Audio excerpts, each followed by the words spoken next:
आणखीन एक महत्त्वाची बातमी, शाहू महाराजांबद्दल आदर असेल तर निवडणूक बिनविरोध करावी असं म्हणतात सतेज पाटील। कोल्हापूरची निवडणूक महायुतीनं बिनविरोध करावी असंही सतेज पाटलांनी म्हटलंय। आदराचं स्थान म्हणतात आणि दुसरीकडे उभं राहू नये सांगतात। सतेज पाटलांनी हसन मुश्रीफ यांना हा टोला लगावलाय।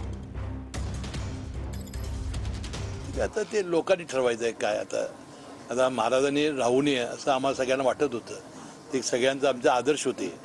त्यांनी राजकारणात यावं का न यावं हा त्यांचा व्यक्तिगत प्रश्न आहे, लोकशाही आहे। पण आम्हाला वाटतं ते एक आदर्श स्थान असल्यामुळे ते तसंच राहावं अशी आमची इच्छा होती। ठीक आहे, आता ते लोकशाहीमध्ये लोकांनी ठरवायचं असतं कुणाला निवडून द्यायचं, ते लोक ठरवतील। आव्हान केलं जाते शाहू महाराजांना की तुम्ही निवडणूक लढवू नका, आदर्शस्थानी आहात आणि तुम्ही निवडणूक लढवू नका अशा पद्धतीचं आव्हान महायुतीच्या नेत्यांकडून एक प्रकारे भीती निर्माण झाली। मला वाटतं आदराचं स्थान असेल तर महायुतीनं बिनविरोध करून द्यावी।